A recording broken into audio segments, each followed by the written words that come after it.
12,000 years ago, the world was a different place. The last ice age was ending. The enormous glaciers that had covered much of the northern hemisphere were melting, and the water they released was flowing into the oceans, raising sea levels at a rate that would seem alarming even by the standards of the climate change we are living through today.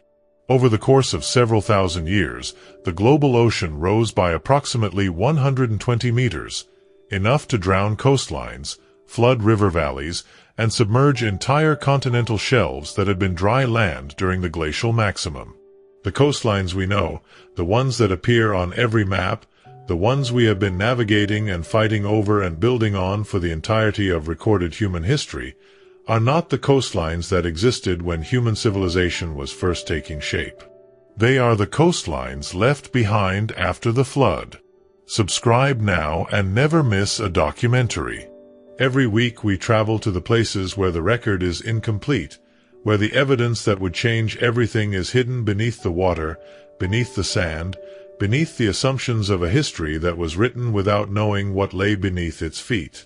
The flood that ended the last ice age was not a single catastrophic event, not the overnight deluge of the biblical narrative, though there were episodes of catastrophic flooding within the longer process.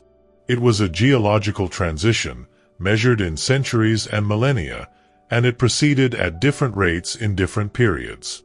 The most dramatic episodes of sea level rise occurred during the meltwater pulses, periods when the collapse of major ice sheets sent enormous volumes of fresh water into the oceans and raised the global sea level by meters in centuries rather than millennia. The most significant of these, Meltwater Pulse 1A, occurred approximately 14,000 years ago and may have raised sea levels by 10 to 15 meters in a few centuries, fast enough to be catastrophic for the coastal communities living through it, slow enough to leave no trace in the historical record that scholars studied for generations. The world that was drowned by this rising water was not an empty wilderness. It was inhabited.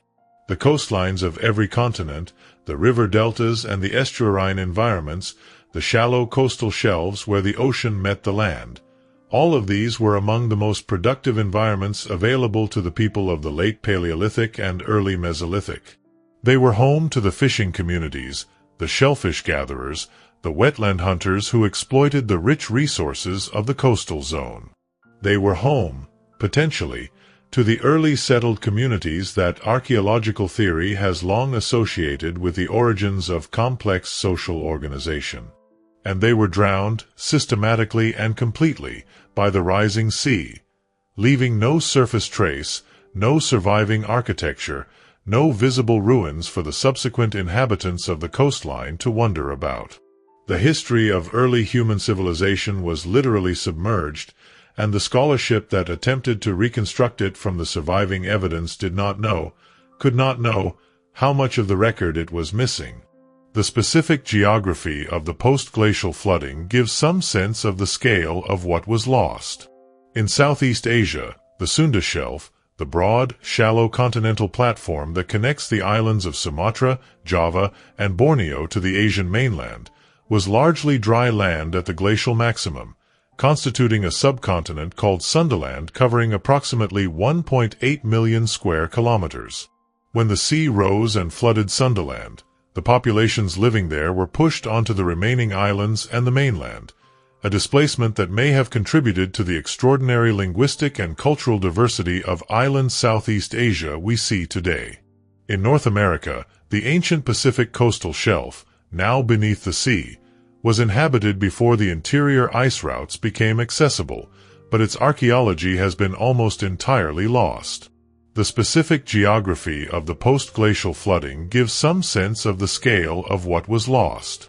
In Southeast Asia, the Sunda Shelf, the broad, shallow continental platform that connects the islands of Sumatra, Java, and Borneo to the Asian mainland, was largely dry land at the glacial maximum, constituting a subcontinent that paleontologists and archaeologists call Sundaland.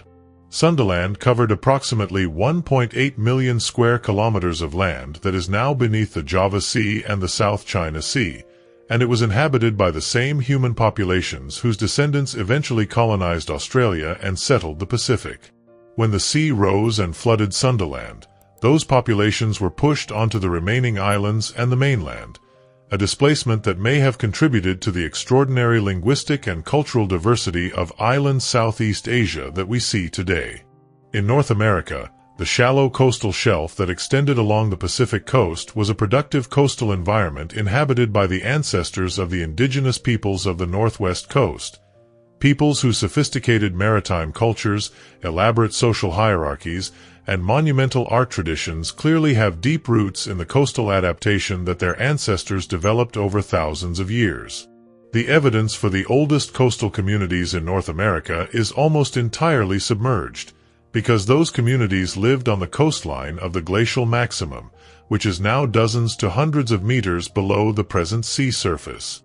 The archaeology of the first Americans, the question of how and when people first entered the continent, has been severely hampered by the submergence of the most probable route of initial entry, the Pacific coast, which was inhabited before the interior routes through the continental ice sheets became accessible.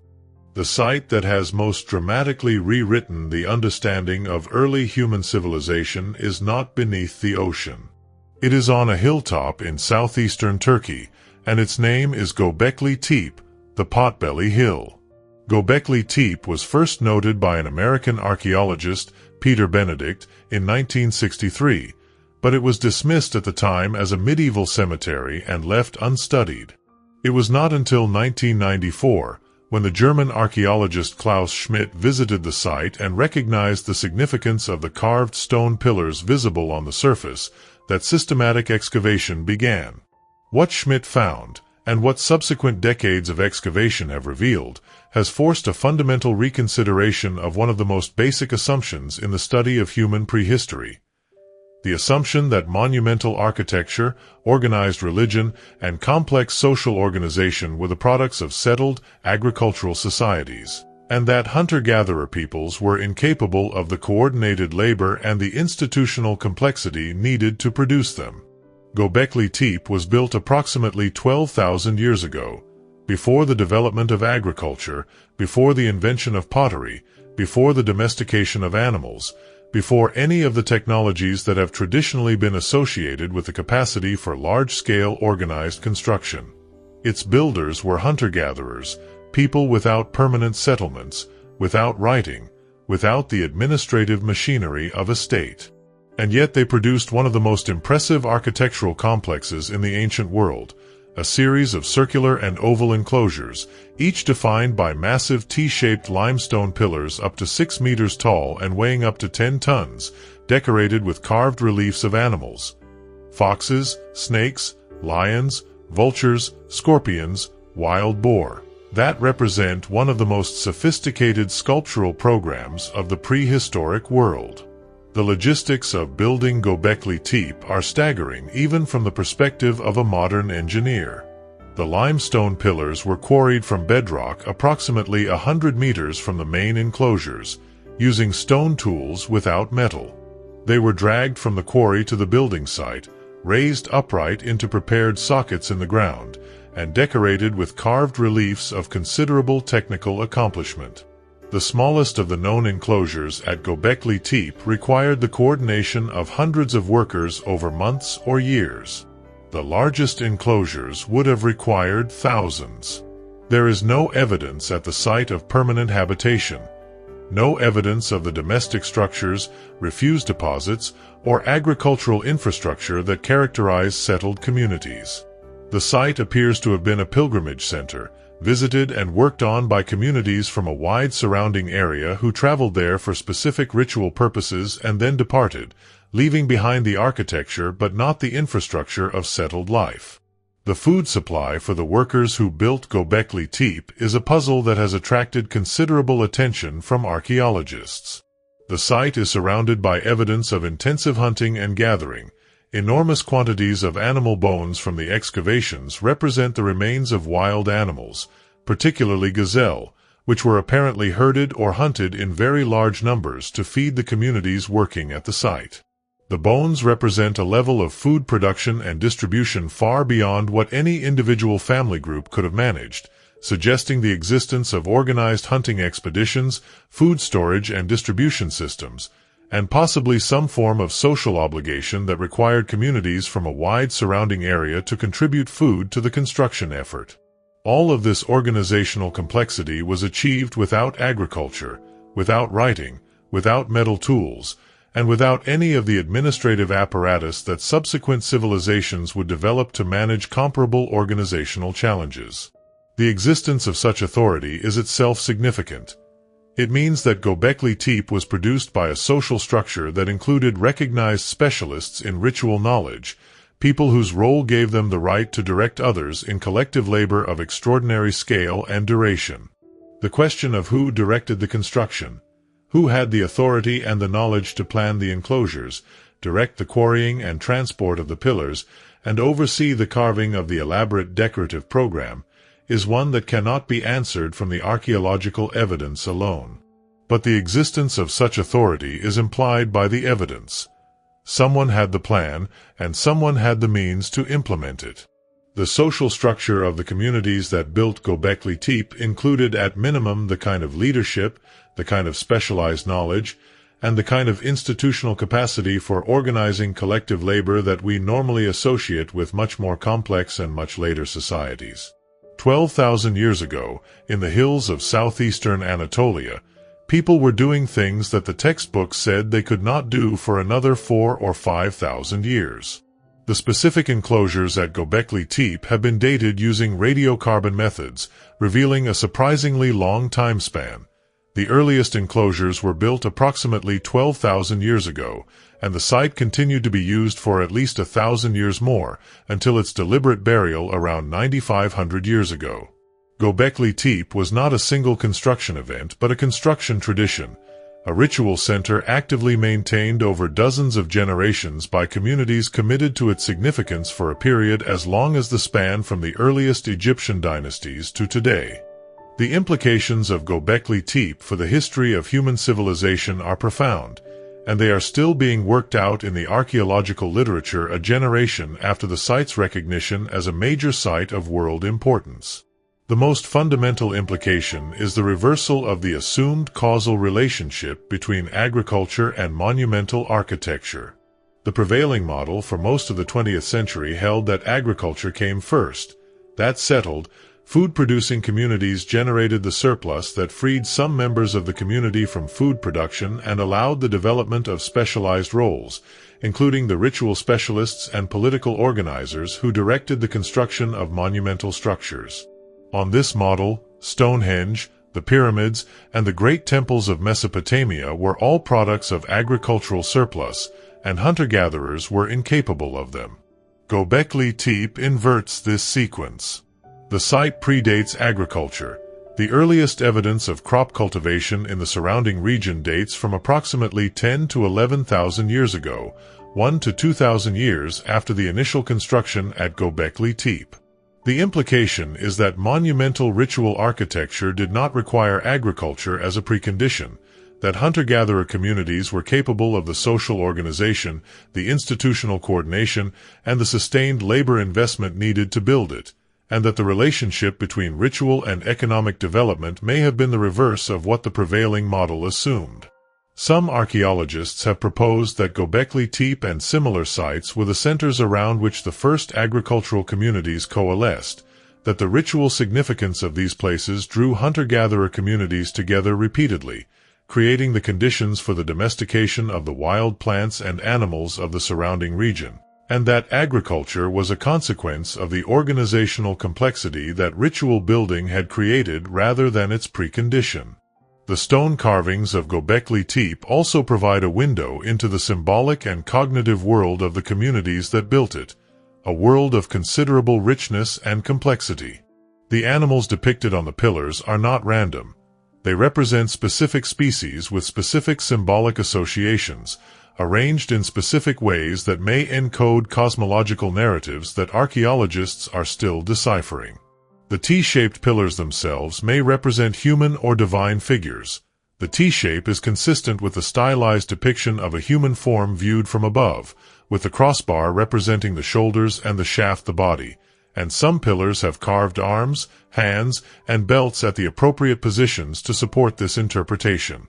If the pillars represent divine or ancestral figures, then Göbekli Tepe was not merely a building but a sacred landscape, a place where the human and the divine worlds intersected, maintained by communities who understood themselves to be in a specific relationship with the supernatural powers represented by the carved stone giants. The animal imagery at Göbekli Tepe is one of its most enigmatic features. The animals depicted: foxes, snakes, vultures, scorpions, wild boar, gazelle, lions, and others, are rendered with a naturalistic skill that is remarkable for any period, let alone for 12,000 years ago. They are clearly portraits of specific animals observed closely by people who knew them well, and their selection was not random.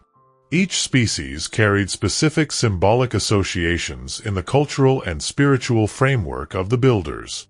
Vultures are associated with death and transformation across many cultures. They consume the flesh of the dead, and their depiction in a ritual context may reflect beliefs about the journey of the dead to another realm. Snakes are associated with renewal across many traditions, their ability to shed their skin making them a natural symbol of transformation. The specific meanings intended by the carvers of Göbekli Tepe are lost, but the sophistication of the symbolic system they were drawing on is not. The carved pillars also include abstract geometric motifs, H-shaped symbols, crescents, and other forms, whose systematic use across multiple enclosures suggests that they had specific, shared meanings within the cultural tradition that produced them. The combination of figurative and abstract imagery in a consistent symbolic program across multiple enclosures built over centuries is evidence of a cultural tradition of considerable stability, maintained by communities that shared a symbolic vocabulary and returned to the same site over multiple generations to add to and modify the accumulated symbolic statement that the site represented. The deliberate burial of Göbekli Tepe adds another layer of mystery. The site was intentionally covered with fill approximately 9,500 years ago, the stones carefully backfilled and the mounds deliberately created. This was not abandonment. It was a ritual act carried out with considerable labor, preserving the earlier enclosures by sealing them beneath the surface. Whatever the reason, the burial was what preserved the site. The pillars that survived 12,000 years in the earth were protected by the very act that seemed to end their use. The discovery of Göbekli Tepe has sent archaeologists back to the landscape of the ancient Near East with new eyes, looking for other sites that might have been built by the complex hunter-gatherer societies of the pre-agricultural period and overlooked or misidentified by earlier generations of researchers. The search has been productive.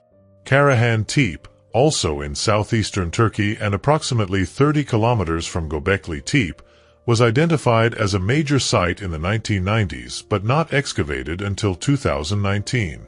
The ongoing excavations there have revealed a site of comparable age and sophistication to Göbekli Tepe, with different but related architectural forms: human busts carved from the bedrock, phallically carved pillars in a room apparently designed for specific ritual purposes, and enclosures that show evidence of the same large-scale coordinated construction as the main site. Karahan Tepe is now understood as part of a network of related sites in the region, a cultural landscape of ritual and ceremonial centers that served the hunter-gatherer communities of the late Pleistocene and early Holocene across a large area of southeastern Anatolia. Kordik Tepe, on the Tigris River in southeastern Turkey, has produced evidence of early settled communities from approximately 12,000 years ago, roughly contemporary with the initial construction at Göbekli Tepe, including elaborate burial practices with grave goods that suggest social differentiation and a rich symbolic culture. Keonu, also in southeastern Turkey, shows evidence of the transition from hunting and gathering to agriculture in the period following the construction of Göbekli Tepe, with plant and animal remains that document the early stages of domestication. Together, these sites paint a picture of a region in remarkable cultural ferment in the period between 12 and 9,000 years ago, a period when the communities of southeastern Anatolia were simultaneously inventing agriculture, building the first monumental architecture, and developing the social and cognitive frameworks that would eventually produce the urban civilizations of Mesopotamia. The region around Göbekli Tepe is, in the most literal sense, the cradle of civilization, the area where more of the foundational transformations of the Neolithic Revolution occurred in a smaller geographic area and a shorter time period than anywhere else on Earth. The wild ancestors of wheat, barley, lentils, peas, and flax were all native to this region. The wild ancestors of cattle, pigs, sheep, and goats were all present here. The human communities that built Göbekli Tepe were living in the presence of all the biological raw materials for the agricultural revolution and the social and cognitive complexity they had achieved, demonstrated by their ability to build and maintain a ritual landscape of extraordinary sophistication, gave them the organizational capacity to begin domesticating those raw materials when the conditions were right. The transition from the world of Göbekli Tepe to the world of Mesopotamian civilization took approximately 5,000 years. The distance, in retrospect, seems shorter than the textbooks had suggested. The deliberate burial of Göbekli Tepe, the fact that the site was intentionally covered with fill around 9,500 years ago, the stones carefully backfilled and the mounds deliberately created, adds another layer of mystery to the already extraordinary story of the site. The burial was not the result of abandonment or natural accumulation. It was a deliberate act, carried out with considerable labor, that preserved the earlier enclosures by sealing them beneath the surface.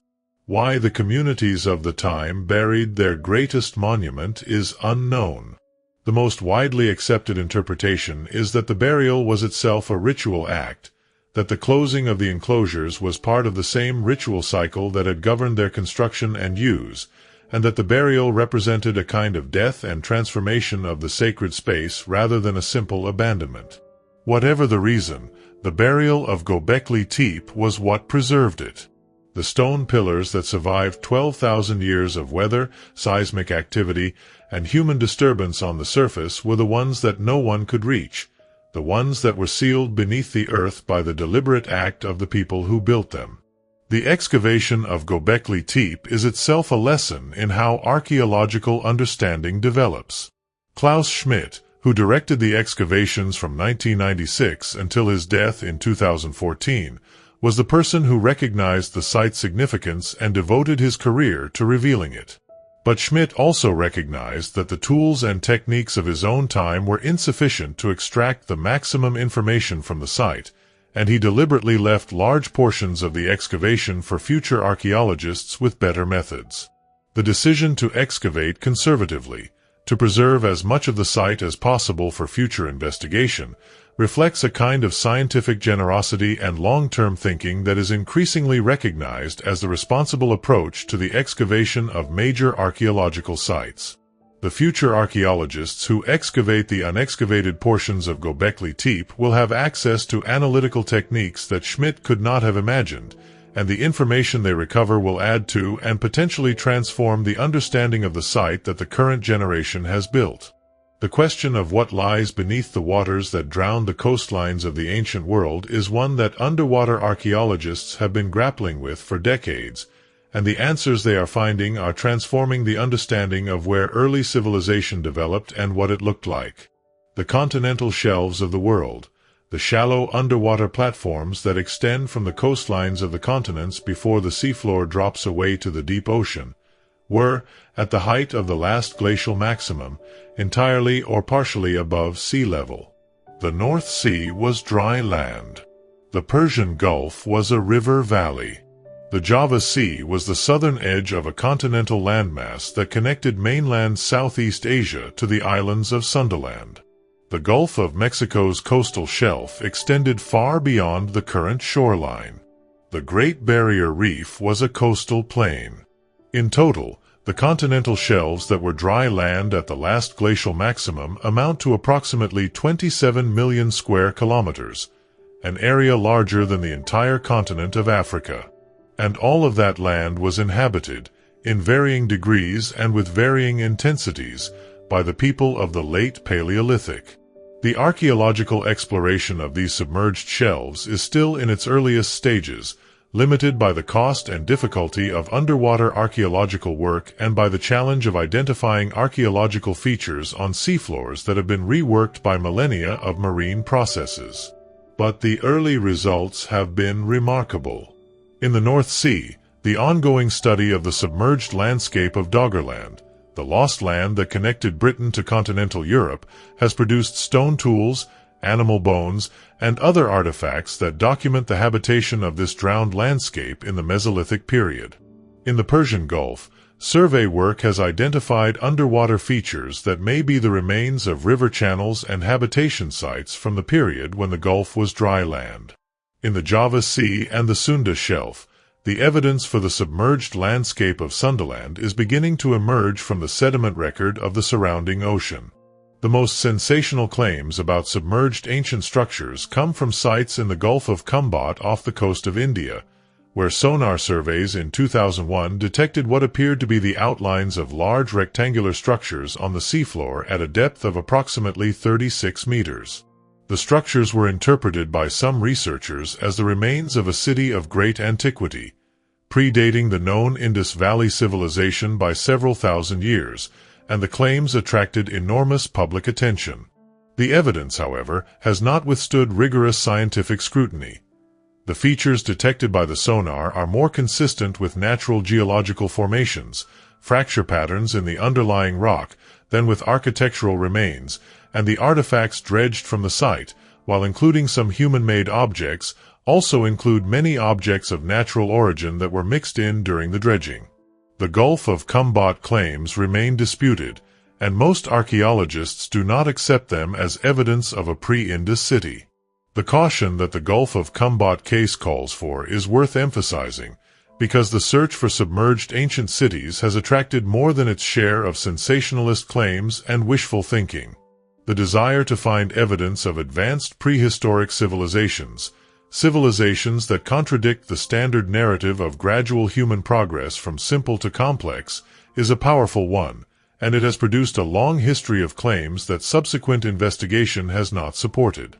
The genuine discoveries of submerged archaeological sites like at Lit Yam are remarkable enough on their own terms, without the inflation that the search for Atlantis sometimes produces.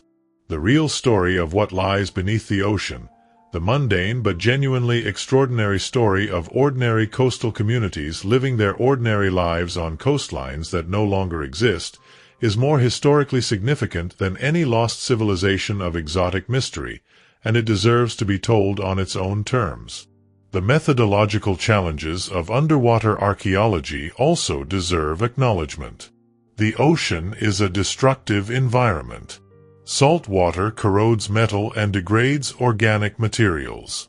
Wave action and bottom currents redistribute sediment and move artifacts from their original positions. Marine organisms bore into wood and other organic materials. The features that survive on the seafloor after thousands of years of marine exposure are generally the most durable. Stone structures, flint tools, fired clay, while the organic materials that provide the richest information about ancient daily life are often entirely lost. The bias toward durable materials in the underwater archaeological record is even more extreme than the equivalent bias in the surface archaeological record, and it means that the picture of ancient coastal life that can be reconstructed from submerged sites is systematically incomplete in ways that are difficult to fully account for. Despite these challenges, the pace of underwater archaeological discovery has been accelerating. Areas of the continental shelves most likely to preserve archaeological material, where sediment cover has been stable and currents have not reworked the seafloor, are now being prioritized for systematic investigation. Each discovery, from Atlit Yam to Pavlopetri to the submerged Mesolithic sites of the North Sea, adds a piece to a picture that is still far from complete, but that is already showing the broad outlines of a world far more inhabited than the above-water archaeological record had suggested. The most well-documented examples of genuinely submerged archaeological sites from the period of post-glacial sea level rise are found in the Mediterranean, where the pace of sea level rise was slower than in some other regions, and where the relatively clear, shallow waters of the sea have allowed underwater archaeologists to work more effectively than in the murkier conditions of other coastlines. The site of Atlit Yam, off the coast of what is now Israel, is one of the most remarkable submerged Neolithic sites ever discovered. Located at a depth of 8 to 12 meters, it preserves the remains of a settlement that was inhabited approximately 9,000 years ago, when the site was still above sea level, and that was subsequently drowned as the Mediterranean rose to its current level. The site includes the foundations of stone buildings, a well, a stone-paved courtyard, a ritual arrangement of 7 large standing stones arranged in a semicircle, and the burials of dozens of individuals who lived and died in the community. The preservation of organic materials in the anaerobic conditions of the seafloor has allowed the recovery of wooden objects, plant remains, and animal bones that provide an unusually complete picture of the daily life and material culture of a Neolithic coastal community. The people of Atlit Yam were farmers and fishermen. They cultivated emmer wheat, einkorn wheat, barley, lentils, and flax, and they supplemented their diet with marine resources including fish, shellfish, and sea turtles. They maintained domestic animals including cattle, goats, sheep, and pigs. They buried their dead with care and apparent ritual, some of the burials including grave goods suggesting beliefs about the afterlife. 2 of the skeletons recovered from the site showed signs of tuberculosis, the earliest evidence of this disease in the world, suggesting that the domesticated animals of the early Neolithic were vectors for the transmission of diseases that would affect human populations for millennia. Atlit Yam was a complete community, a slice of early Neolithic life preserved by the accident of submergence in circumstances that were, for the people who lived through the flooding, a catastrophe. The discovery of Atlit Yam raises questions about how many other sites of comparable significance lie beneath the waters of the Mediterranean and the world's other shallow seas, undiscovered because the specific combination of conditions that preserved Atlit Yam, the relatively slow pace of local sea level rise, the sediment conditions that prevented the destruction of the organic remains, did not apply to them. For every Atlit Yam, there may be dozens of comparable sites that are more deeply buried, more heavily disturbed by marine processes, or simply not yet surveyed. The submerged Neolithic of the Mediterranean is known largely from chance discoveries, from fishing nets that have snagged on submerged stone structures, from anchors dropped in shallow water that have disturbed buried artifacts, and the systematic survey of the submerged coastal zone is still far from complete. The site of Pavlopetri, off the coast of southern Greece, is another example of a submerged ancient settlement, a Bronze Age town submerged approximately 3,000 to 4,000 years ago by land subsidence, preserving streets, buildings, a cemetery, and artifacts that allow reconstruction of ancient coastal community life. The ongoing survey of Mediterranean coastal waters using photogrammetry, multi-beam sonar, and remotely operated vehicles is revealing new sites regularly, each one adding to the picture of a coastline that was densely inhabited in antiquity and is now largely beneath the sea. The site of Pavlopetri, off the coast of southern Greece, is another remarkable example of a submerged ancient settlement, though it is considerably later than Atlit Yam and belongs to the Bronze Age rather than the Neolithic.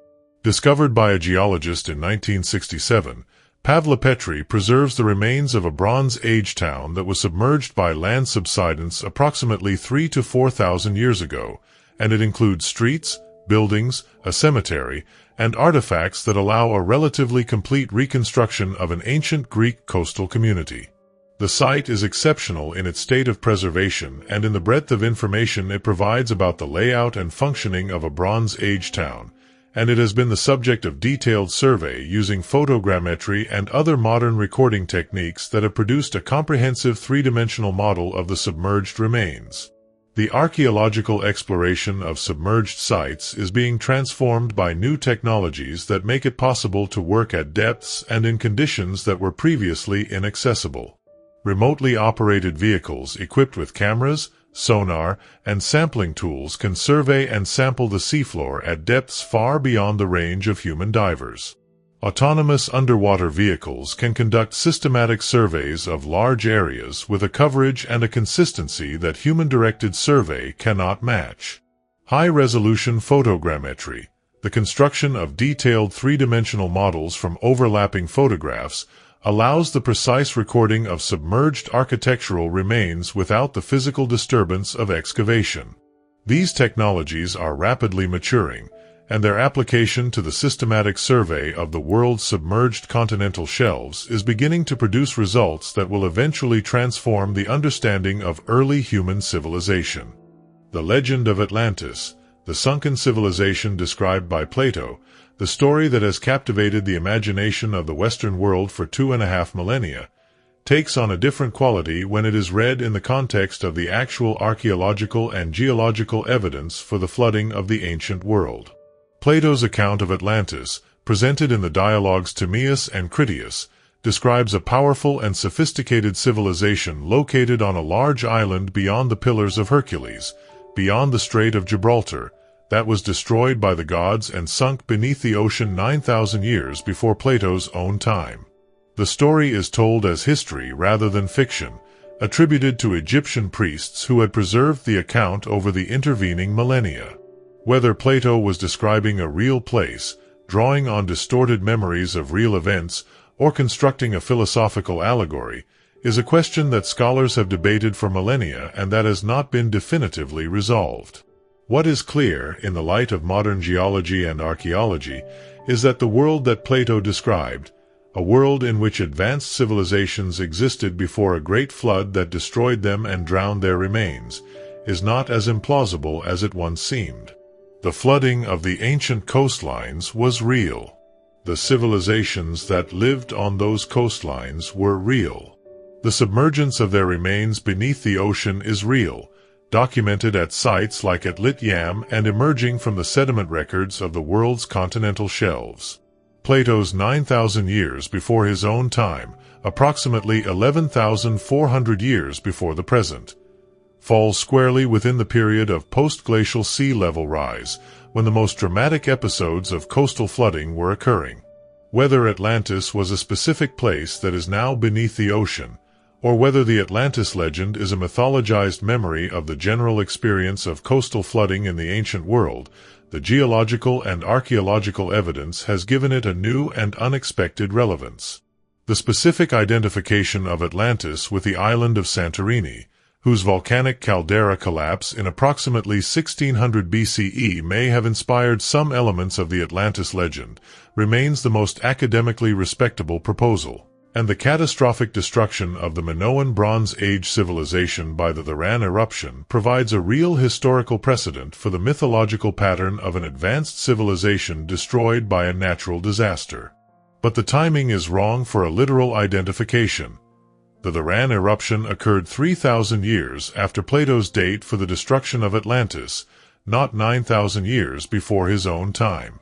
The most that can be said is that the Atlantis legend may be a composite, drawing on multiple historical and mythological traditions about civilizations destroyed by natural disasters, a cultural processing of the collective memory of the many catastrophes, including the flooding of the ancient coastlines, that shaped the ancient world.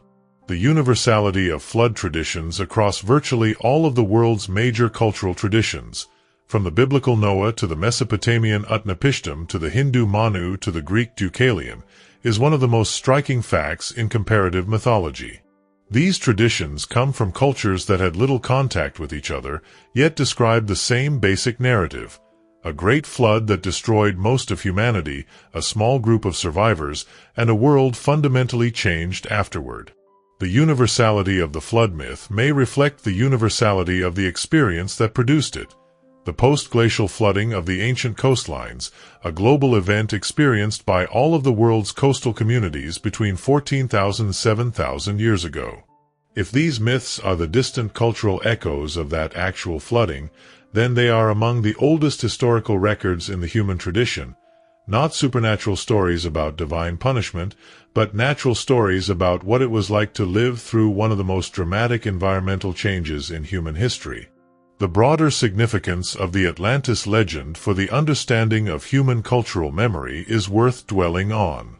The persistence of flood traditions across virtually all of the world's major cultural traditions, from the biblical Noah to the Mesopotamian Utnapishtim to the Hindu Manu to the Greek Deucalion to the Chinese Nuwa, is one of the most striking facts in the comparative mythology of the ancient world.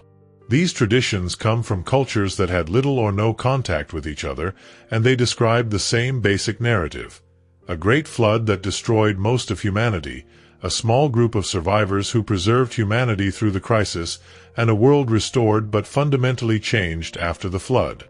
The universality of the flood myth may reflect the universality of the experience that produced it.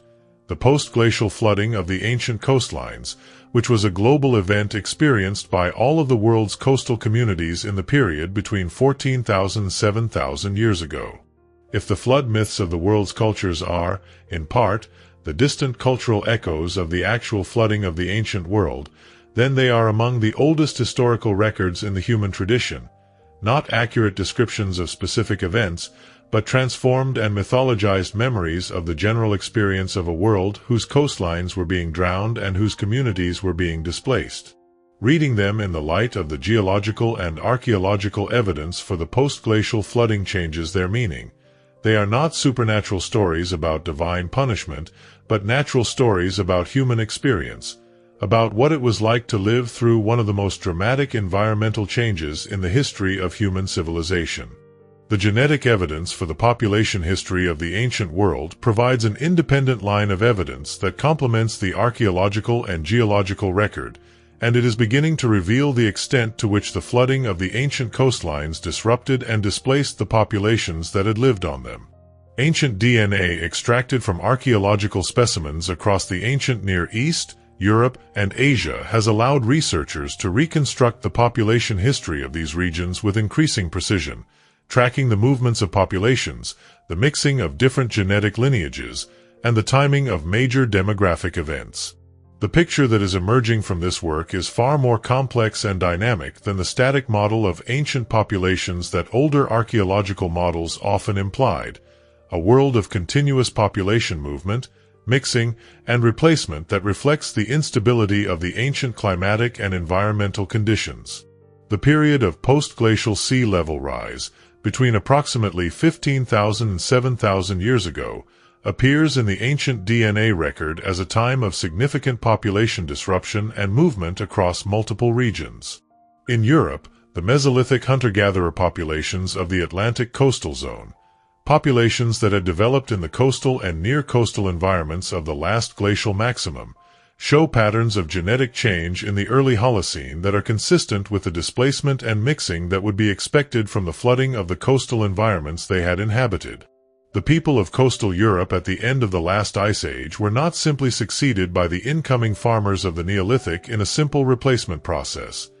They were displaced and mixed with incoming populations in patterns that reflect both the demographic pressure of the coastal flooding and the subsequent movements of agricultural populations from the Near East.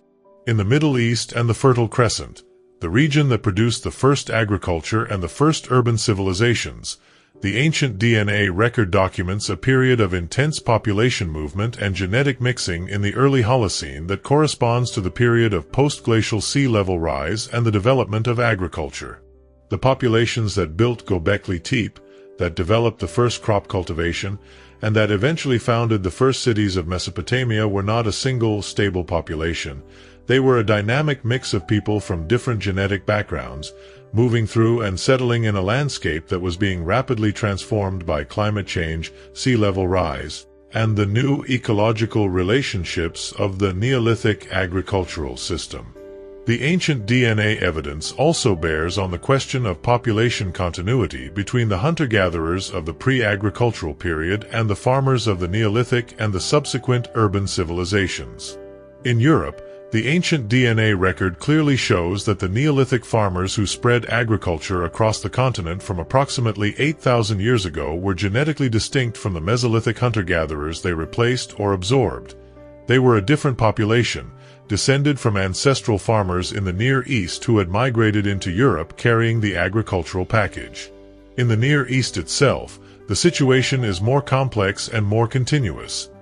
The farming populations of the Levant and Anatolia show genetic continuity with the preceding hunter-gatherer populations of the region, suggesting that the transition to agriculture in the Fertile Crescent was primarily a local development rather than a population replacement. This finding is significant because it suggests that the people who built Göbekli Tepe, or at least their close relatives and descendants, were the same people who eventually developed agriculture and founded the first urban civilizations of the ancient Near East. The cognitive and organizational sophistication demonstrated at Göbekli Tepe was not a dead end, eliminated by incoming farmers with superior technologies. It was the foundation on which the subsequent developments were built, the cultural capital that the communities of southeastern Anatolia had accumulated over thousands of years of sophisticated hunter-gatherer life, and that they drew on when they began the transition to agriculture and eventually to urbanism. The genetic continuity between the hunter-gatherers of pre-agricultural Anatolia and the farmers of the subsequent period is also reflected in the continuity of certain cultural practices and symbolic traditions. The animal symbolism of Göbekli Tepe, the specific species depicted, the specific symbolic roles they played, shows continuities with the symbolic traditions of the subsequent Neolithic cultures of the region, suggesting that the cultural framework developed by the builders of Göbekli Tepe did not disappear with the transition to agriculture but was incorporated into and transformed by the new cultural forms.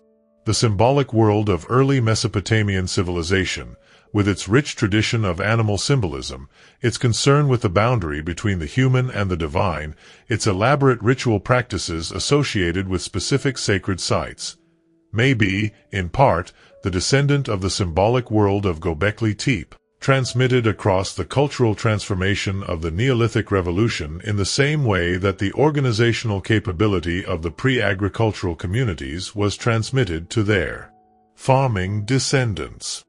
The Persian Gulf is one of the most archaeologically and historically significant bodies of shallow water in the world, and it may also be one of the most significant submerged landscapes, a place where the evidence for pre-flood civilization has the best chance of being found and recovered. The Persian Gulf is relatively shallow, averaging about 50 meters in depth, with large areas less than 30 meters deep, and during the glacial maximum it was not a sea at all but a river valley, the lower reaches of a combined Tigris-Euphrates-Karun river system flowing south toward the Indian Ocean. The valley was fertile, well-watered, and sheltered from the extreme cold of the glacial climate by its low latitude and its surrounding mountains.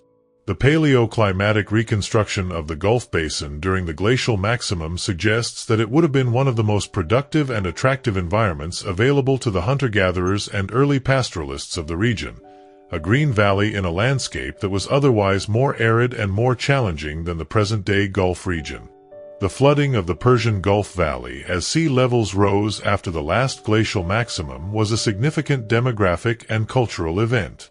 The communities living in the valley would have been progressively displaced as the ocean advanced northward, eventually covering the entire present-day Gulf Basin by approximately 6,000 years ago. The communities displaced by this flooding were the same communities, or the closely related descendants of those communities, that would go on to establish the first urban civilizations of Mesopotamia. The Sumerian flood myths, the Epic of Gilgamesh, the biblical story of Noah, all of these traditions may encode cultural memories of the flooding of the Persian Gulf Valley, transformed over generations of retelling into the mythological form of a universal deluge. The archaeologist Geoffrey Rose has proposed that the Persian Gulf Basin, during the periods when it was dry land, served as a refugium, a place of concentrated human population, during the relatively harsh environmental conditions of the late glacial period. If this hypothesis is correct, then the flooding of the Gulf was not merely the drowning of a productive landscape but the dispersal of a concentrated population of considerable cultural sophistication into the surrounding regions. The Ubaid culture, which preceded the Sumerian civilization of southern Mesopotamia and which shows many of the cultural and technological features that would be elaborated in the subsequent Sumerian period, may have originated in the Gulf Basin and been pushed northward into the Mesopotamian plain by the advancing sea. The origins of civilization may be, quite literally, underwater, preserved in the sediments of the Persian Gulf floor, waiting for the combination of survey technology, research funding, and international cooperation needed to find and study them. The Gulf's coastal communities of the early Holocene had access to abundant marine resources, rich river valleys, and trade networks connecting the basin to the Indian Ocean. The communities displaced northward by the flooding carried the accumulated knowledge of a people who had thrived in one of the world's most productive environments. The agricultural revolution in the Fertile Crescent, the domestication of wheat and barley, the development of irrigation, may have been partly the product of this displacement. Sophisticated coastal communities forced to adapt new food production strategies for inland environments. The paleoclimate reconstruction of the Persian Gulf Basin during the late glacial period supports this picture of an unusually favorable environment. The Zagros Mountains to the north and east would have captured winter precipitation and released it as reliable stream flow into the valley during the dry season. The rivers, the ancestral Tigris, Euphrates, and Karun, would have maintained perennial flow. The shallow lakes and marshes at the margins of the river system would have provided rich fishing and fowling grounds. By any reasonable assessment, this was one of the most attractive environments for human settlement in the entire region during the late Pleistocene and early Holocene. The origins of civilization may be, quite literally, underwater, preserved in the sediments of the Persian Gulf floor, waiting for the technology and the international cooperation needed to find and recover them. The paleoclimate reconstruction of the Persian Gulf Basin during the late glacial period suggests that it would have been a remarkably favorable environment, a green, well-watered valley in a landscape that was otherwise more arid and more challenging than the present-day Gulf region. The Zagros Mountains to the north and east would have captured winter precipitation and released it as reliable stream flow into the valley during the dry season. The rivers, the ancestral Tigris, Euphrates, and Karun, would have maintained perennial flow even during the driest periods. The shallow lakes and marshes at the margins of the river system would have provided rich fishing and fowling grounds. The valley would have been, by any reasonable assessment, one of the most attractive environments for human settlement in the entire region during the late Pleistocene and early Holocene.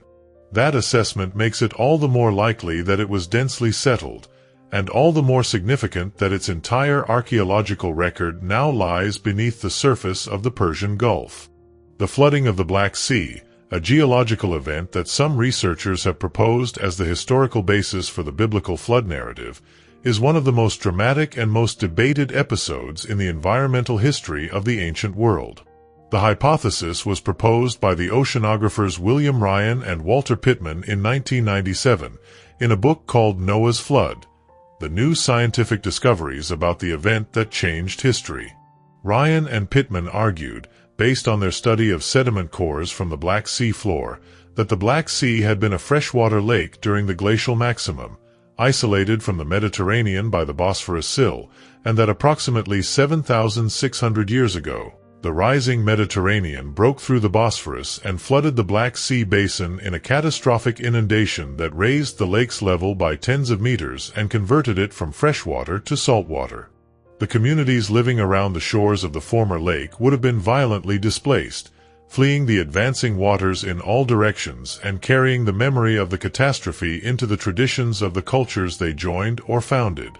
The Ryan-Pittman hypothesis attracted enormous public attention, partly because of the biblical resonance of the story and partly because it represented a genuinely new way of thinking about the relationship between geological events and cultural traditions. The idea that a specific, datable geological event could underlie a major biblical narrative, that the story of Noah's Ark was not pure myth but a culturally transformed memory of a real flood, was both exciting and troubling to different communities, for different reasons. The scientific response to the hypothesis has been more cautious. Subsequent analysis of the Black Sea sediment record has produced evidence that complicates the simple catastrophic flooding model. There is evidence that the Black Sea had experienced marine incursions before the proposed 7,600-year-ago event, suggesting that the transition from lake to sea may have been more gradual and more complex than the Ryan-Pittman model implies. The dating of the marine transgression is also debated, with different analyses producing somewhat different estimates of when the major flooding occurred.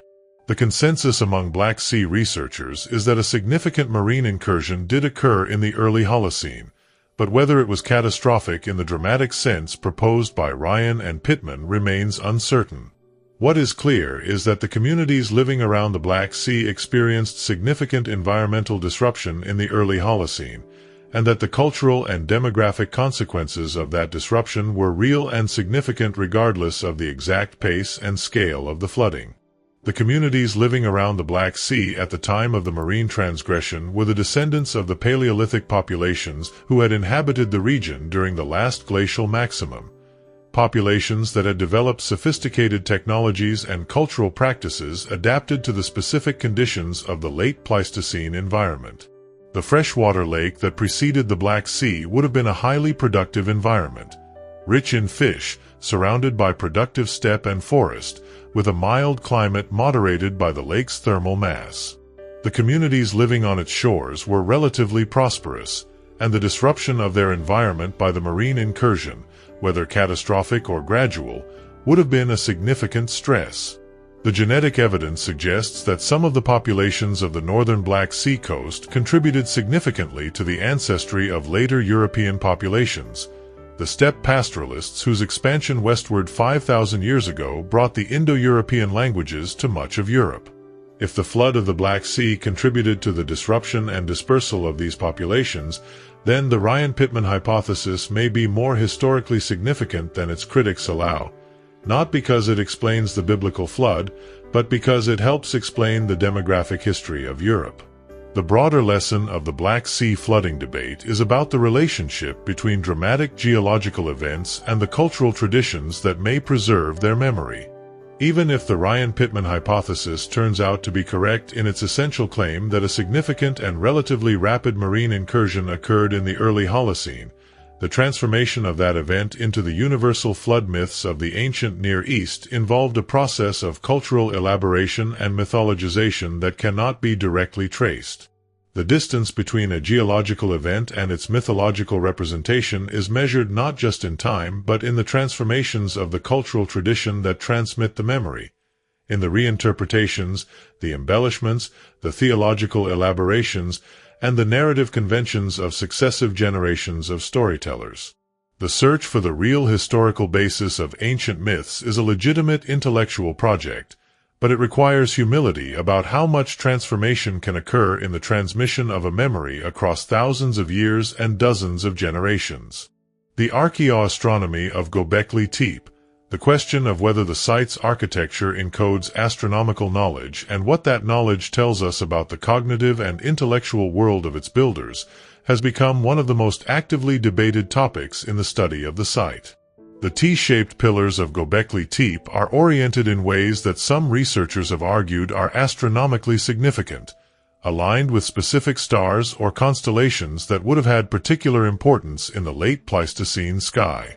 The position of the stars relative to the horizon changes over time due to the precession of the Earth's axis, the slow wobble of the Earth's rotation that causes the celestial pole to trace a circle in the sky over a period of approximately 26,000 years, and the precession-corrected stellar alignments of the Göbekli Tepe enclosures point to specific dates in the late Pleistocene when those alignments would have been most significant.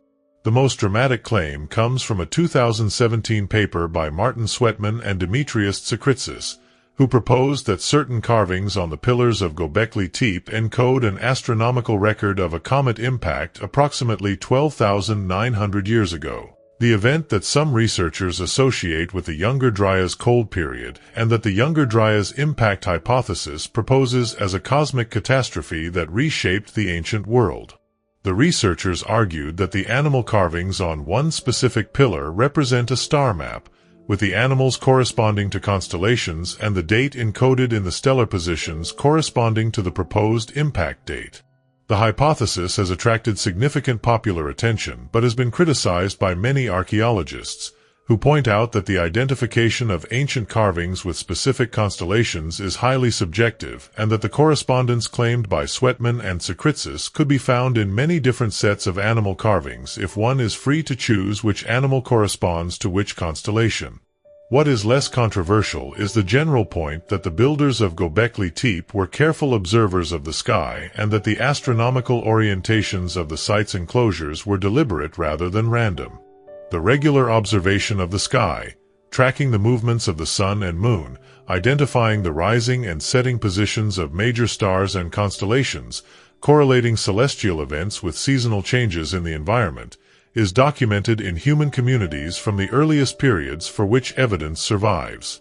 The communities that built Göbekli Tepe were living in close dependence on the natural environment and would have had strong practical incentives for systematic sky observation, quite apart from any ritual or cosmological significance that celestial bodies may have held for them. Whether the specific astronomical knowledge encoded in the site's architecture will ever be fully recovered is uncertain. But that astronomical knowledge was present, that the builders were thinking about the sky as well as the earth when they planned and built the site, seems likely.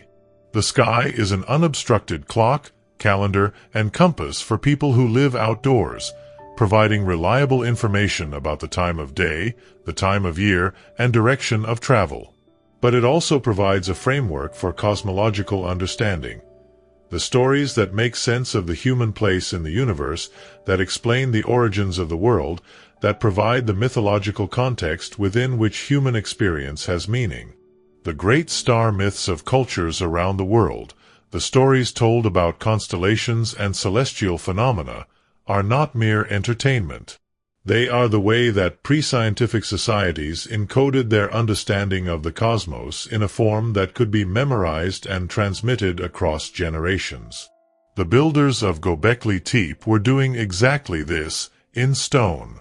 The cosmological significance of the sky for hunter-gatherer communities is well documented in the ethnographic record of living and recently living hunter-gatherer societies around the world. The sky is an unobstructed clock, calendar, and compass for people who live outdoors. It provides the most reliable information available about the time of day, the time of year, and the direction of travel. But it also provides a framework for cosmological understanding, for the stories that make sense of the human place in the universe, that explain the origin and nature of the world, that provide the mythological context within which human experience has meaning. The great star myths of cultures around the world, the stories told about the constellations, the planets, and the celestial phenomena that punctuate the sky, are not mere entertainment. They are the way that pre-scientific societies encoded their understanding of the cosmos in a form that could be memorized and transmitted across generations. The specific star myths and cosmological frameworks of the people of Göbekli Tepe are lost to us. They left no written record, and their oral traditions are not preserved in any identifiable form in the subsequent cultural traditions of the region. But the buildings they left behind, oriented with deliberate precision, decorated with symbolic imagery of carefully chosen animals, built at a scale that required systematic astronomical observation to plan, are themselves a kind of text, a statement about the relationship between the human community, the natural world, and the celestial sphere that can be partially read even without the explanatory framework that the builders would have provided. The people of Göbekli Tepe were looking at the same stars we look at, asking the same questions about what they meant, and building their answers in stone in a way that has survived to challenge and enrich our understanding of the deep history of human thought. The question of continuity, of whether the cultural and technological achievements of the pre-flood world survived the flooding of the ancient coastlines to influence the subsequent development of civilization, is one that the archaeological evidence cannot yet fully answer, but that the pattern of the evidence makes increasingly plausible. The conventional archaeological narrative of the Neolithic Revolution presents it as a gradual, independent development that occurred in a small number of specific locations: the Fertile Crescent, the Yangtze Valley, Mesoamerica, and a handful of others, where specific combinations of environmental conditions and cultural readiness came together to produce the transition from hunting and gathering to agriculture. In this narrative, the coastal communities that were drowned by the post-glacial sea level rise are peripheral. They are not the communities that produced civilization, which instead developed in the interior river valleys and upland regions that remained above water. But the evidence from Göbekli Tepe and its contemporaries suggests a different picture, one in which the coastal and near-coastal communities of the late Pleistocene were the most culturally sophisticated, the most organizationally complex, and the most cognitively innovative of the hunter-gatherer societies of the period. These communities, driven by the flooding of their coastlines, moved inland, into the Fertile Crescent, into the Nile Valley, into the Mesopotamian plain, bringing with them the organizational complexity, the symbolic culture, and the social frameworks they had developed in the coastal zone. The agricultural revolution, on this view, was not a slow, independent development that happened when conditions were right. It was partly a response to the demographic pressure of coastal flooding, a forced intensification of food production by communities that could no longer rely on the rich resources of the coastal zone and that had the organizational capacity to develop and implement new food production strategies. The transition from the pre-agricultural to the agricultural world is preserved not only in the archaeological record but in the genetic record of the plant and animal species that were domesticated during the Neolithic. The genetics of wheat, barley, and the other founder crops of Near Eastern agriculture preserve the signature of the domestication process, the specific mutations that distinguish domesticated from wild varieties, and the geographic patterns of genetic diversity that reveal where and in how many places domestication occurred. The evidence from crop genetics is broadly consistent with the archaeological evidence from southeastern Turkey. The domestication of the founder crops occurred primarily in this region, and it appears to have occurred in a relatively small number of independent domestication events rather than being a geographically widespread process. The concentration of domestication events in southeastern Turkey, the region of Göbekli Tepe and its contemporaries, is consistent with the hypothesis that the cultural and organizational complexity of the pre-agricultural communities of this region gave them the specific capabilities needed to manage and modify wild plant populations in ways that eventually produced the domesticated varieties. The domestication of animals followed a similar pattern. The wild ancestors of all the major domesticated livestock species, cattle, pigs, sheep, goats, were present in or near the region of southeastern Anatolia, and the genetic evidence for the domestication of each of these species points to the same general geographic area as the initial center of domestication. The communities that built Göbekli Tepe were already in intensive contact with these wild animal populations. The bones of wild animals recovered from the site document extensive hunting, and the transition from hunting to herding would have been a natural extension of the management practices that large-scale organized hunting would have required. The animal domestication of the Neolithic did not come from nowhere. It came from the deep knowledge of animal behavior and population dynamics that the hunting communities of the late Pleistocene had accumulated over thousands of years of intensive dependence on wild animal populations. This revisionist narrative is speculative, and the evidence for it is indirect. But it is consistent with the genetic evidence for large-scale population movements in the early Holocene, with the archaeological evidence for the cultural sophistication of pre-agricultural communities like those at Göbekli Tepe, and with the geological evidence for the scale and pace of the post-glacial flooding. The world before the flood was not a world of simple, small-scale hunter-gatherer communities living in intimate balance with their environments. It was a world of remarkable cultural complexity, whose most sophisticated societies happened to live on the coastlines that were subsequently drowned. The study of that world, the recovery of its history from the sediments and the seafloor, is one of the most important scientific projects of the coming century. The technology that is transforming the study of the submerged ancient world is the same technology that has transformed the study of the surface, satellite imaging, LiDAR, multi-beam sonar, and the computational tools that allow researchers to process and interpret the enormous volumes of data that these technologies produce. The application of satellite imagery to the study of ancient landscapes has allowed archaeologists to identify the traces of ancient features, irrigation channels, field boundaries, settlement patterns, that are invisible on the ground but visible from above. In the Near East and North Africa, satellite imagery has revealed the outlines of ancient irrigation systems, road networks, and settlement hierarchies across areas so vast that ground survey alone could never have covered them in any reasonable time frame. The combination of satellite imagery with ground survey allows researchers to identify the most promising sites for detailed investigation and to place those sites within the broader landscape context that gives them their meaning. The application of these technologies to the ancient Near East has been particularly productive, because the region has been continuously inhabited for so long that the landscape is palimpsest, layer after layer of human modification, each period's activities partially obscuring and partially preserving the activities of the periods that preceded it.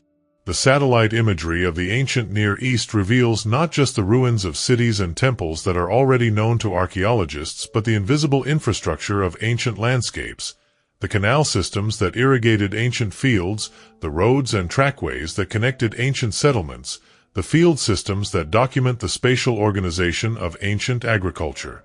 This landscape-scale evidence provides a context for the individual sites that cannot be recovered from the excavation of those sites alone, and it is transforming the understanding of ancient Near Eastern civilization from a history of individual monuments to a history of integrated landscapes. At Göbekli Tepe itself, the geophysical survey programs that have been conducted in recent years have revealed that the known excavated enclosures represent only a fraction of the total site. Ground-penetrating radar and magnetometry surveys have identified many additional enclosures beneath the surface, at least 20, and possibly many more, that have not yet been excavated. The full extent of Göbekli Tepe may be several times larger than the excavated area, and the total number of T-shaped pillars at the site may be in the hundreds rather than the dozens that have been uncovered so far. The implications of this for the understanding of the site's function and significance are substantial. A site with hundreds of pillars and 20 or more enclosures is not a local ritual center but a regional or even super-regional pilgrimage destination, attracting communities from a very large surrounding area and representing a level of social and institutional complexity that few archaeologists would have expected of a pre-agricultural community. LiDAR, the same laser-ranging technology that has revealed the ancient cities beneath the Amazon, is transforming the study of above-ground archaeological landscapes in many parts of the world, penetrating the vegetation cover that has hidden archaeological features from conventional aerial photography and revealing the underlying topography in three-dimensional detail. In the Near East, LiDAR surveys have revealed previously unknown sites and architectural features at known sites, adding new dimensions to the understanding of the ancient landscape. At Göbekli Tepe itself, geophysical surveys using ground-penetrating radar and magnetometry have revealed that the known excavated enclosures are only a small fraction of the total site, that there are many more enclosures beneath the surface that have not yet been excavated, and that the full extent of the site is far larger than the excavated area suggests. The multi-beam sonar technology that has mapped the world's ocean floor is being applied with increasing effectiveness to the study of shallow coastal waters, producing detailed three-dimensional maps of the seafloor that can reveal submerged archaeological features. The resolution of modern multi-beam sonar systems is sufficient to identify features at scales of 1 to 2 meters, allowing the detection of architectural remains, field systems, and other human-made modifications of the ancient landscape. The combination of sonar survey with sediment coring, extracting cores of sediment from the seafloor to recover biological and chemical evidence of ancient environmental conditions, allows researchers to reconstruct the history of specific underwater landscapes and to identify the periods when they were above water and potentially inhabited. The tools for studying the submerged ancient world are now available. The systematic application of those tools to the world's continental shelves is the work of the coming decades. The scientific disciplines involved in this work are diverse: marine geology, underwater archaeology, paleoclimatology, genetics, remote sensing, and bringing them together in a coordinated program of research requires the kind of interdisciplinary collaboration that is still rare in academic science. But the models for such collaboration are beginning to emerge in research programs like the scientific drilling campaigns that have extracted sediment cores from the Gulf of Mexico, the North Sea, and the Mediterranean, and in the international collaborations that produced the comprehensive reconstruction of the Sundaland landscape from scattered geological and archaeological evidence. The institutional frameworks for coordinating this research are developing slowly, alongside the technological tools that make it possible. The climate context of the post-glacial world provides the framework within which all of the other changes, the sea level rise, the agricultural revolution, the development of the first urban civilizations, must be understood. The transition from the glacial maximum to the Holocene, the geological epoch in which we still live, was not a smooth, gradual warming. It was a period of dramatic and sometimes rapid climate change, punctuated by episodes of renewed cold, most notably the Younger Dryas period, approximately 12,900 to 11,700 years ago, when temperatures in the North Atlantic region dropped back toward glacial levels for approximately 1,200 years before the final warming that established the Holocene climatic regime. The Younger Dryas occurred during the same period as the construction of Göbekli Tepe, and the climatic stress of the period may have been one of the factors that motivated the extraordinary organizational and ritual investments that the site represents.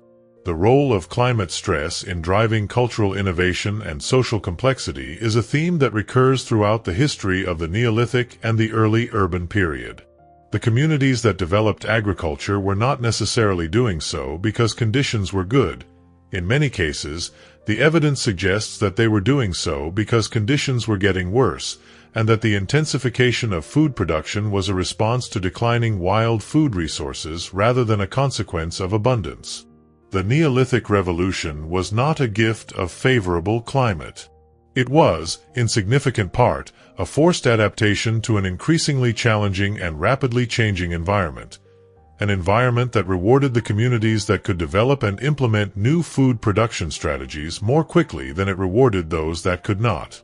The Holocene climatic optimum, the period of warmest and most favorable conditions during the current interglacial, occurring between approximately 9,000–5,000 years ago, was the period during which the first urban civilizations developed in Mesopotamia, Egypt, the Indus Valley, and China. The correlation between climatic optimum and civilizational development is not coincidental. The warmth and the favorable precipitation patterns of the optimum supported the productive agriculture that generated the surplus on which urban civilization depended. But the very success of the early urban civilizations in the climatic optimum created vulnerabilities for the period when conditions began to deteriorate. The abrupt climate event of 4,200 years ago, when a prolonged drought struck the Fertile Crescent and contributed to the collapse of the Akkadian Empire, is one of the most dramatic examples of the fragility of early complex societies when the climatic conditions that had nurtured them changed. The 4.2 kiloyear event, the prolonged drought approximately 4,200 years ago, is documented in proxies from across the Old World. Pollen records, sediment cores, cave stalagmites, and historical records from Egypt, Mesopotamia, and the Indus Valley all show evidence of reduced rainfall that lasted approximately 200 years. The coincidence of this drought with the collapse of the Akkadian Empire, the first true empire in world history, and with the simultaneous decline of Old Kingdom Egypt and the Indus Valley civilization, suggests a global climatic disruption that destabilized multiple early complex societies simultaneously. The 4.2 kiloyear event illustrates a general pattern. Complex societies of the ancient world were built on relatively narrow climatic tolerances, and deviations from those tolerances could exceed the resilience of the social and economic systems developed under more favorable conditions. The agricultural systems of early Mesopotamia were calibrated to specific seasonal patterns of rainfall and river flooding. When those patterns changed, the systems failed, and the societies that depended on them failed with them. The lesson is that the stability of civilization has depended, throughout history, on the relative stability of the climate that sustains it, and that the further we move from those conditions, the more fragile civilization becomes. The relevance of this historical pattern to the present moment is direct. Modern civilization is, like the early complex societies of the ancient world, built on specific climatic tolerances, on the range of temperatures, precipitation patterns, and seasonal rhythms that have characterized the Holocene interglacial period in which civilization developed.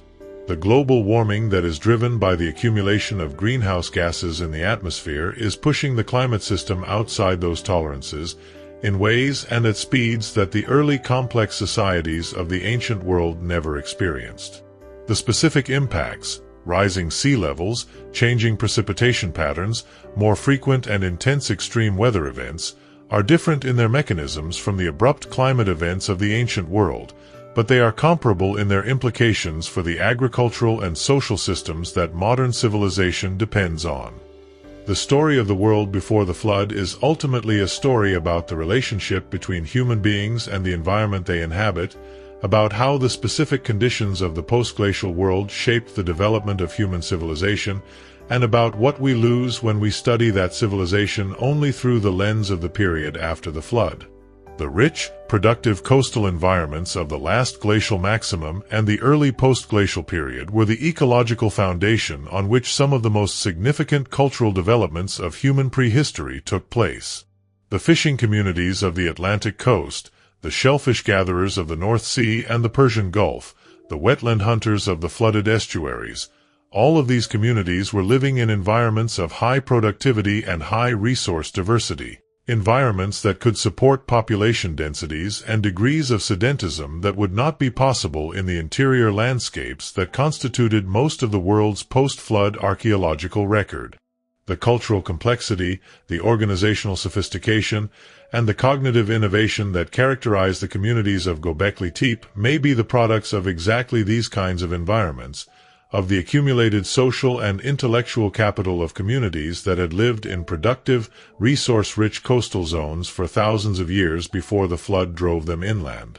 The history of early civilization that we have reconstructed from the surviving archaeological record is, of necessity, the history of the civilizations that developed in the areas that remained above water after the flood.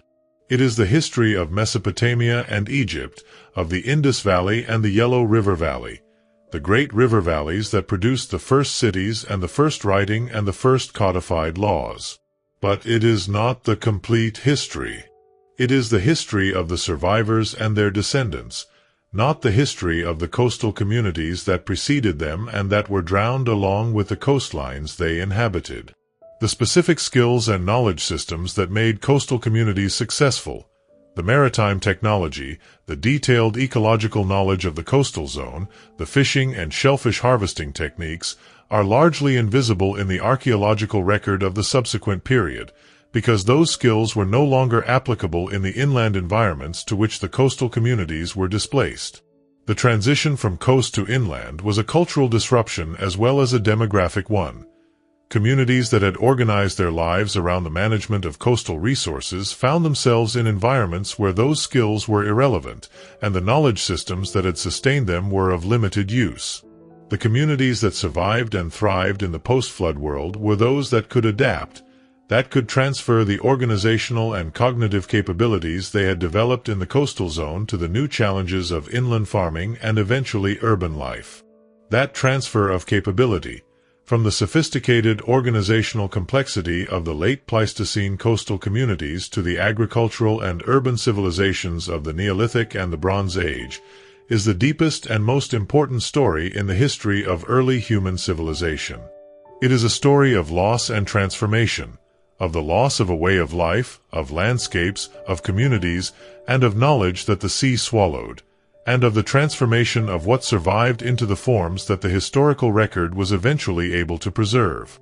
The ancient city built before the flood is not merely an archaeological curiosity. It is the foundation on which everything that came after was built, the evidence that the human capacity for complex social organization, symbolic culture, and organized labor was present in the world long before the first farmer planted the first crop, and that what we call civilization is the most recent expression of something far older and far more deeply rooted in human nature than the history books have typically acknowledged. The recovery of that lost history, the patient, expensive, technically demanding work of surveying the world's submerged continental shelves and recovering the evidence of the civilizations they contain, is one of the most important scientific projects of the 21st century. It is a project that will require international cooperation, long-term funding commitments, and the development of new techniques for underwater archaeological survey and recovery. It is a project whose results will be measured not in years or decades, but in generations. But it is a project that has already begun, at sites like at Lityam and in the ongoing study of Doggerland and the Persian Gulf Basin, and the results it has already produced are sufficient to demonstrate that the history of early civilization extends beneath the surface of the modern ocean, into a world that was drowned by the rising sea, but that has not been entirely lost. The recovery of that lost world is a long-term project, measured not in years or decades, but in generations of patient, careful, technically demanding work. It is a project whose results will transform the understanding of early human civilization in ways that cannot yet be fully predicted, because the specific evidence that will be found, the specific sites, the specific artifacts, the specific biological and chemical records, is still largely unknown. What can be predicted is the direction of the transformation. The history of early human civilization will be found to be deeper, more complex, more geographically diverse, and more intellectually sophisticated than the version that has been assembled from the above-water evidence alone. The world before the flood was real. Finding it, piece by piece, is one of the great scientific adventures of the coming century. The ancient city built before the flood is not a single place. It is a category of places, the inhabited landscapes of the post-glacial coastlines, the communities whose remains lie beneath the shallow seas of the world, the civilization that was drowned before recorded history could preserve its memory.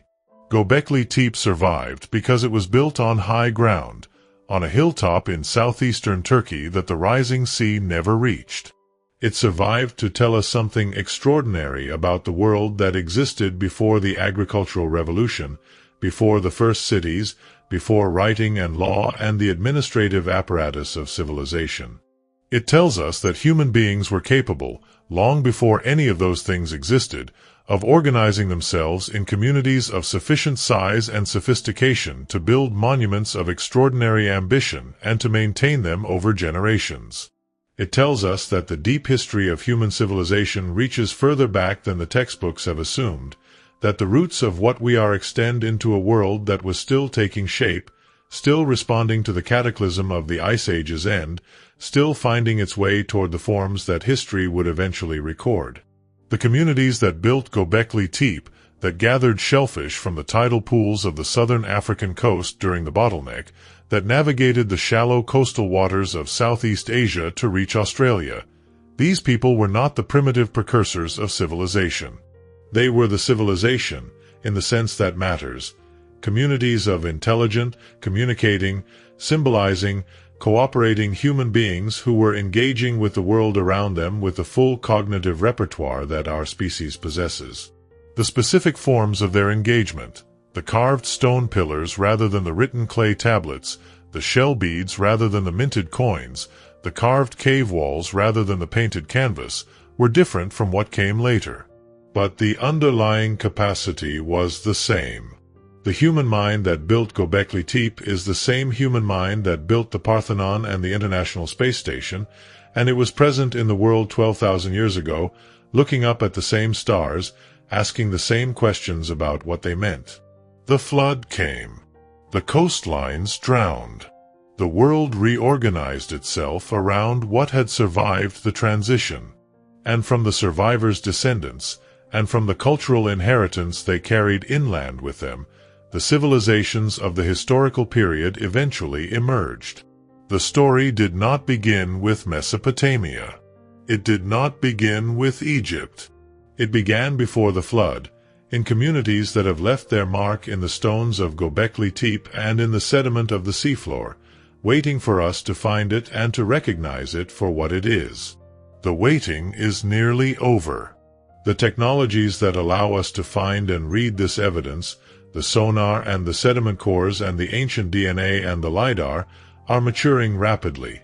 The scientific programs that are applying these technologies to the question of the pre-flood world are producing results at an accelerating pace.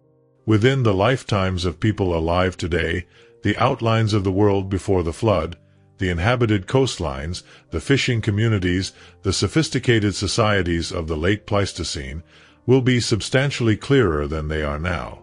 The history that was drowned will be partially recovered, not from the ocean itself, which has destroyed most of its evidence, but from the traces it left in the genetics of living populations, in the sediment chemistry of the seafloor, and in the stone monuments of the inland sites that survived because they stood on high ground. Göbekli Tepe is the most visible of those traces, the most dramatic, the most eloquent, the most accessible evidence that the world before the flood was a world of remarkable human achievement. But it is not the only one. Every site like at Lit Yam, every submerged stone tool, every piece of ancient DNA that carries the signature of the coastal communities of the Pleistocene is another piece of the same picture, a picture of a world that ended and a civilization that was lost, but that has left enough traces for us to begin, slowly and incompletely, to reconstruct it. The story of what lies before the flood is ultimately a story about what it means to be human, about the deep roots of the cognitive and social capacities that we carry with us, and about the way that even catastrophic environmental change cannot extinguish the capacity for organized, symbolic, and technically sophisticated behavior that defines our species. The people who built Göbekli Tepe did not survive as a culture. Their specific language, their specific myths, their specific social structures, all of these were submerged under the weight of subsequent history, as thoroughly as the coastlines they once inhabited were submerged under the weight of the post-glacial sea. But the human capacity that produced Göbekli Tepe survived, because it was not a product of any specific culture but of the species, the cognitive and social inheritance of a population that had been shaped by 100,000 years of evolution into something capable of doing exactly what the builders of Göbekli Tepe did, organizing themselves, communicating symbolically, coordinating their labor toward a shared vision, and leaving behind something that would outlast them by more than the span of recorded history. If this documentary kept you company tonight, subscribe to the channel. There are more cities beneath the surface, more histories before history began, more moments when the world we think we know turns out to be only the most recent chapter in a much longer story. A new documentary every week, always in the hours designed for rest, always going further than you expect.